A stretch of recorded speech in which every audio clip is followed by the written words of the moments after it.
आप अपने काम में बहुत परफेक्ट है, बहुत अच्छी बात है। लेकिन अगर आपको उस चीज़ का बहुत घमंड है, अहंकार है, ये गलत बात है। नहीं करना चाहिए घमंड, अहंकार। ये हमारी स्टोरी यही सुनाती है। लेकिन उसके पहले मेरे चैनल को सब्सक्राइब ज़रूर कर लीजिए और चलिए द वंडरफुल व्यूवर नाम की ये स्टोरी देखते हैं। यहाँ पे देखिए, ग्रीस की एक वुमन है जिसका नाम अर्चना है। वो बहुत अच्छे से बुनाई करती है। उसके धागे वो परफेक्टली कलर यूज़ करती थी और उसका जो भी कपड़ा बनता था वो कपड़ा बहुत सुंदर, सॉफ्ट और सिल्की जैसे लगता था। बहुत से पूरा जग में से लोग उसको देखने के लिए, खरीदने के लिए आते थे और धीरे धीरे वो बहुत पब्लिसिटी पा रही थी। वो हमेशा बोलती थी कि मेरे जो धागे यूज़ कर रही हूँ, मैं मेरे हाथ का जो कपड़ा यूज़ कर रही हूँ वो पूरे जग में कहीं नहीं मिलेगा। इतना प्योर, इतना सुंदर, इतना अच्छा, इतनी अच्छी क्वालिटी का। तो बहुत से लोग उसे पूछते थे कि तुम ये बुनाई सिनाई कहाँ से सीख गई हो? तो वो बोलती थी मुझे कोई नहीं सिखाया, मैं तो अपने आप ही सीख गई हूँ। यहाँ पे जो है, यहाँ पे बैठ के मैं सन का और ये पेड़ का शेड, इसके नीचे बैठ के। तो वो लोग अच्छे से उसे पूछते थे, अरे जो अथेना है ना, हवा रानी, हाँ वो अथेना ना जो है उन्होंने सिखाया होगा। तो बहुत हैरानी से अर्चना ने बोला कि हवा रानी वो मुझे क्यों सिखाएगी और कैसे सिखाएगी? क्या वो भी मेरे तरह से बहुत अच्छे से बुनाई करती है? हाँ, मैं उसे एक दो चीज़ें सिखा सकती हूँ। मैं मेरा काम छोड़ के उसे बता सकती हूँ। और तभी वो अहंकार से बोली ना, तो तभी स्काई में रियल वाली अथेना, मतलब हवा की रानी प्रकट हो गई। उसने ये बातें सुन ली और उससे बहुत ये फील हुआ कि ये क्या हो रहा है, मैंने नहीं सिखाया तुम्हें। वो उसे पूछने लगी, अथेना रानी उसे पूछने लगी। तो अर्चना जो है, वो अर्चना बोली कि नहीं नहीं नहीं, मैं तो अपने आप ही सीखी हूँ, मुझे कोई नहीं सिखाया। और वो अपने आप को ना बहुत प्राउड फील करने लगी। वो ऐसे घमंड से अपने जो लूम है उसके पास खड़ी हो गई। और फिर वो बोली, अथेना जो है, वो अथेना बोली कि ठीक है, मैं और तुमसे पूछती हूँ कि ये जो बुनाई सिनाई तुम कर रही हो, ये सच में तुम खुद ही? तो अर्चना जो है ये फिर से घमंड से बोल गई, हाँ बाबा हाँ, कितनी बार बोलूँ कि मैं तुम्हारे जैसे ही बुनाई करती हूँ। तो अथेना अब स्काई में से नीचे उतर के आ गई और उसे बोलने लगी कि देखो, 3 दिन हम दोनों भी अपने अपने लूम पे कपड़ा जो है वो व्यू करेंगे, मतलब बुनाई करेंगे। और उसके बाद में ग्रेट जूस जो किंग है हमारे, वो आके इसे जज करेंगे कि कौन बेस्ट है करके। जिसका काम बहुत बेस्ट है वो बहुत दिनों तक बुनाई कर सकता है। लेकिन अगर समझो अगर आर्चे ने मेरा, अथेना का मतलब हवा की रानी का कपड़ा अगर तुमसे बहुत बेहतर आया तो तुम जिंदगी में कभी बुनाई नहीं कर पाओगी, इतना याद रखना। तो अर्चना ने कुछ भी नहीं सुना, सोचा भी नहीं और उसने तुरंत हाँ कर दिया। उसे बहुत कॉन्फिडेंस था, वो बहुत अहंकारी थी कि मेरा ही अच्छा हो जाएगा। और वो मलबेरी ट्री के नीचे बैठ गई।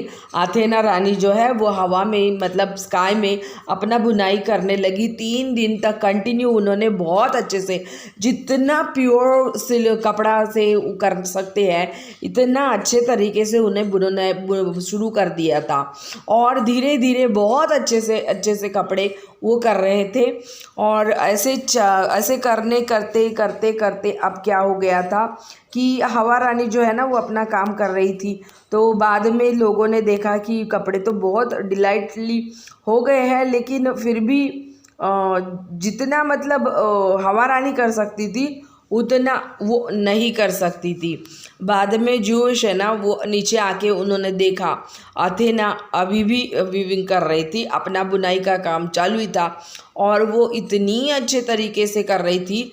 उसने जितने भी नेचर में चीज़ें होती, जैसे मैन होता है, वुमन होती है, बीस्ट होते हैं, जेंट्स, ये सारी टावर्स है, ये सारी चीज़ें उसने अपने कपड़े में कर रखी थी। और यहाँ पे आप देख सकते हैं कि अर्चना ने जो है ना, वो अर्चना ने ऐसे जैसे कि कोई जाला रहता है, डिज़ाइन रहता है, बहुत ब्यूटीफुली ऐसे उसने डिज़ाइन के जाला जाला जाला जाला बुनता है स्पाइडर, वैसे उसने बना के रखा था।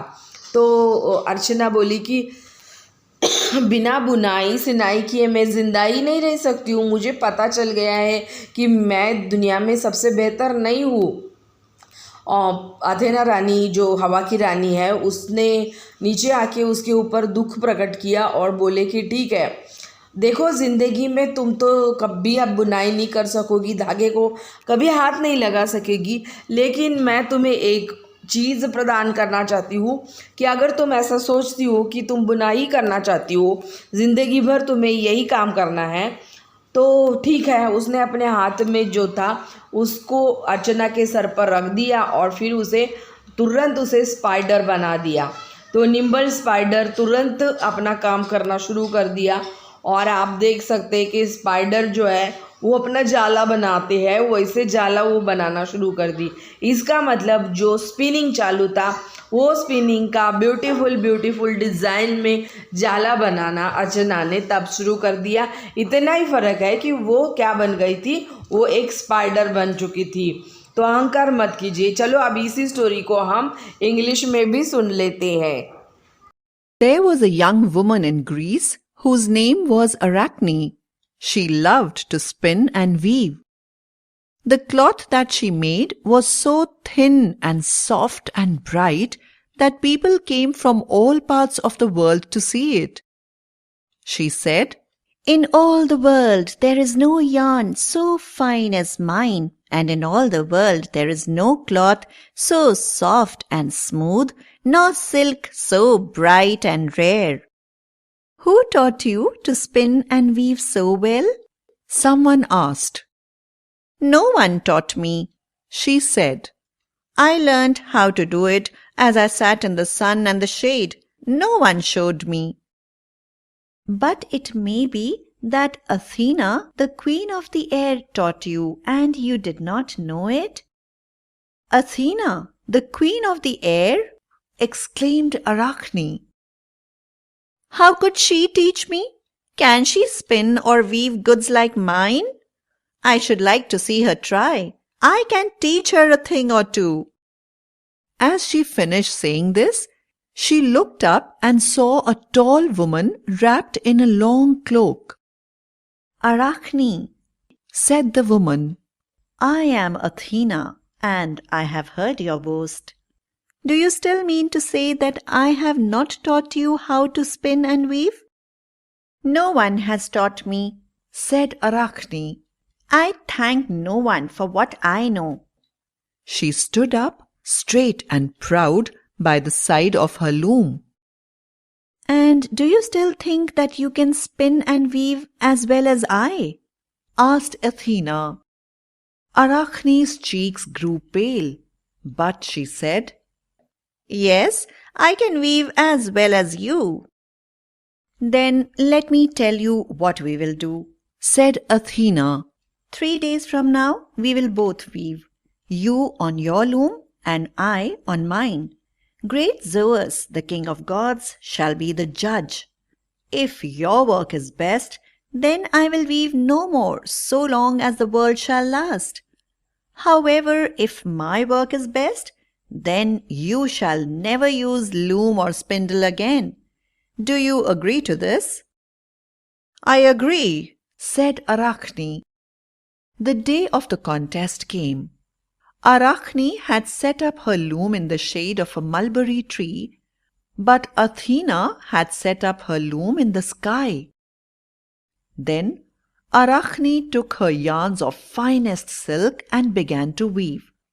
She wove a web of marvelous beauty, so thin and light that it would float in the air, and yet so strong that it could hold a lion in its meshes.